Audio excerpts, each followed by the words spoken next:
23 April 2014. Launch date of OnePlus One. Mid-range phone somewhere priced around 22,000 rupees in India. 3GB RAM, 16GB storage. OnePlus One जो कि उस time पे compete कर रहा था Apple and Samsung के flagship से। धीरे धीरे OnePlus की सेल्स बढ़ना चालू होती है and boom, OnePlus all over the world mainstream हो जाता है as a flagship killer. But fast forward to 2024, offline sellers OnePlus को बैन करना चाहते हैं। जिन लोगों के पास OnePlus का फोन है वो इस बात से डर रहे हैं कि उनके फोन में कोई प्रॉब्लम ना जाए एंड OnePlus के पास कोई नए कस्टमर्स ही नहीं आ रहे क्योंकि लोग OnePlus का फोन लेने से ही डर रहे। सो बस इस वीडियो में यही डिस्कस करेंगे कि OnePlus यहाँ तक पहुंचा कैसे। शुरू करते हैं आप सबकी फेवरेट प्रॉब्लम ग्रीन लाइन से। ग्रीन लाइन प्रॉब्लम बहुत ही अलग प्रॉब्लम है एंड ये ग्रीन लाइन प्रॉब्लम आती क्यों है ये खुद OnePlus को भी नहीं पता। और जाहिर सी बात है, अगर प्रॉब्लम का रीजन नहीं पता तो सॉल्यूशन भी नहीं ढूंढ पाओगे एंड ये प्रॉब्लम खत्म होने का नाम नहीं ले रही है, स्पेशली OnePlus के साथ तो बिल्कुल भी नहीं। और ये प्रॉब्लम इतनी ज्यादा मेन स्ट्रीम हो चुकी है कि मीमर्स भी इस पे अब मीम बनाने लगे हैं। अब इसका रीजन क्या है? एज आई टोल्ड, ये तो खुद OnePlus को भी नहीं पता, but most of the cases में ये ग्रीन लाइन या तो किसी अपडेट के बाद आती है या फिर फोन बहुत ज्यादा हीट हो जाता है उसके बाद आती है। एंड बहुत सारे लोगों को लगता है कि ये ग्रीन लाइन OnePlus में अभी आना चालू हुई है, बट रियलिटी तो ये है कि ये ग्रीन लाइन OnePlus 7 के टाइम से आना चालू हो चुकी थी। बस पहले ग्रीन लाइन आने के केसेस थोड़े कम थे, बट अब ये केसेस इतने ज्यादा बढ़ चुके हैं कि ये प्रॉब्लम अब लोगों को OnePlus का फोन लेने से रोक रही है। एंड जो लोग सोच रहे हैं कि ये ग्रीन लाइन या तो किसी मैन्युफैक्चरिंग डिफेक्ट या फिर असेंबली में हुई कोई गड़बड़ी के बाद आती है, तो अगर ये कोई मैन्युफैक्चरिंग डिफेक्ट होता तो ये किसी एक फोन सीरीज में दिखती, लाइक OnePlus 11 या फिर OnePlus 12। बट OnePlus 7 से 12 तक हमें इतनी अलग अलग टाइप की डिस्प्ले मिल चुकी है, like curved to flat display and low resolution to high resolution display. तो मैन्युफैक्चरिंग डिफेक्ट या फिर असेंबली में हुई कोई गड़बड़ी तो इसका रीजन हो नहीं सकता। बट दूसरा रीजन हीट हो सकता है, क्योंकि अपडेट के टाइम पे भी फोन बहुत हीट हो जाता है एंड मेनली ये देखा गया है कि ये प्रॉब्लम अपडेट के बाद ही आती है। पर हीट तो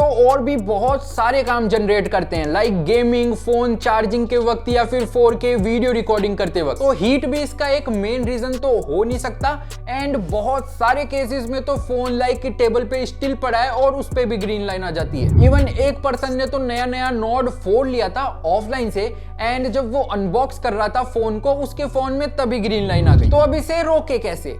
सैडली इसे रोका नहीं जा सकता, बस आप कुछ प्रिकॉशंस ले सकते हो, लाइक फोन में बहुत ज्यादा हीट जनरेट करने वाले काम अवॉइड कर सकते हो। अपडेट रोल आउट होते ही फोन को अपडेट करना रोकना पड़ेगा एंड अगर इन सब के बाद भी ग्रीन लाइन आ जाती है तो OnePlus free display replacement offer करता है। तो अगर आपके पास OnePlus 8, 9, 10, 11 अगर इन सब में से कोई भी फोन है और अगर आपके फोन में ग्रीन लाइन आ जाती है तो OnePlus की तरफ से आपको फ्री डिस्प्ले रिप्लेसमेंट मिलेगा, चाहे फोन वारंटी के अंदर हो या फिर बाहर हो। तो अभी तो आपको रिप्लेसमेंट से ही काम चलाना पड़ेगा, बट दूसरे प्रॉब्लम में तो आपको फ्री का रिप्लेसमेंट भी नहीं मिलेगा, जो कि है मदरबोर्ड डेड। अब चलो फोन में ग्रीन लाइन आती है तो वो इंसान की सहनशीलता के अंदर है, बट अगर मदरबोर्ड डेड हो जाता है तो फोन इंस्टेंटली पेपरवेट बन जाता है। ये मदरबोर्ड डेड वाली प्रॉब्लम ज्यादा पुरानी नहीं है, ये हाल ही में OnePlus की 9 और 10 सीरीज में आना चालू हुई है। अब क्योंकि हमने सीरीज बोला है तो इसमें 6 से 7 फोन आते हैं, मतलब कि ये फोन बहुत सारे लोगों के पास होंगे। तो OnePlus वाले भी वही कर रहे हैं जो कि एप्पल वाले करते हैं, मतलब कि बढ़िया महंगे महंगे मदरबोर्ड रिप्लेसमेंट ऑफर कर रहे हैं एंड ये कुछ लकी यूजर्स को 30% डिस्काउंट भी ऑफर कर रहे हैं मदरबोर्ड रिप्लेसमेंट के लिए। बट स्टोरी कुछ और ही है, जैसे कि ये पर्सन जब मदरबोर्ड डेड की कंप्लेन करता है तो OnePlus वाले इसको बोलते हैं कि आपका फोन तो आउट ऑफ वारंटी है, तो आपको पूरे पैसे देने पड़ेंगे रिप्लेसमेंट के लिए, बट हम आपको 30% डिस्काउंट दे देते हैं। तो यूजर 30% डिस्काउंट के लिए डिसएग्री कर देता है क्योंकि उसकी तो कोई गलती थी ही नहीं ना। बट फिर यूजर के पास OnePlus की तरफ से मेल आता है कि आपने 30% डिस्काउंट एक्सेप्ट कर लिया है, तो हम अपनी तरफ से आपका केस बंद कर रहे हैं। और ये डिस्काउंट लगाने के बाद रिप्लेसमेंट की कॉस्ट क्या आती है?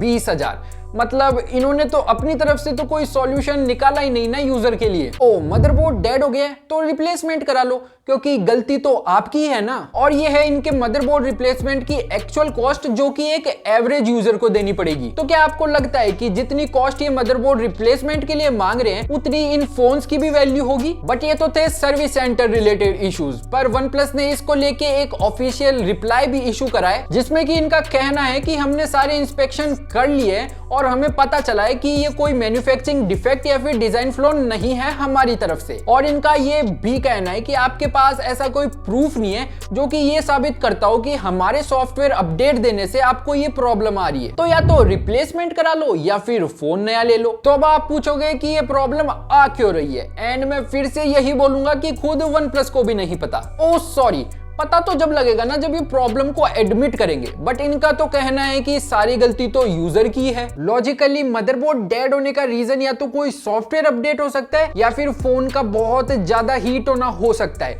जो कि फ्लैगशिप प्रोसेसर वाले फोन होते ही है। एंड एक और रीजन हो सकता है जिसपे कि मैं कंफर्मेशन तो नहीं दे सकता, बट डिस्कस करने में क्या जाता है। ये रीजन जुड़ा हुआ है ऑक्सीजन ओएस के कलर ओएस में बदल जाने से। तो ये पॉसिबल है कि ओएस बदलने के बाद OnePlus के हार्डवेयर और सॉफ्टवेयर का सिंक कभी ढंग से हुआ ही ना हो। अब आई डोंट नो कि ये कितना सच है या फिर कितना झूठ है, बट ये रीजन हो सकता है। अब ये तो थी वो दो प्रॉब्लम जो कि बहुत सारे लोगों को फेस करनी पड़ रही है, बट OnePlus की लो सेल्स का कारण सिर्फ ये दो प्रॉब्लम नहीं है। तो थर्ड रीजन ये है कि साउथ इंडिया में सेलर्स चाहते हैं कि OnePlus को बैन कर दिया जाए, क्योंकि OnePlus इनको एक अच्छा मार्जिन नहीं दे पा रहा है। अब सेलर्स का कहना है कि OnePlus ऑनलाइन ज्यादा फोकस कर रहा है and exclusive discounts and offers OnePlus online में ही ज्यादा देता है। इवन सेलर्स का तो ये भी कहना है कि OnePlus से ज्यादा मार्जिन तो एप्पल ही उन्हें ऑफर करता है। एंड OnePlus मार्जिन तो कम देता ही है, बट ये सेलर्स को अपने फोन के साथ एक एक्स्ट्रा साइड प्रोडक्ट भी कस्टमर को चिपकाने के लिए फोर्स करता है। नाउ थर्ड गलती इन्होंने ऑक्सीजन ओएस और कलर ओएस का मर्जर करके कर दी,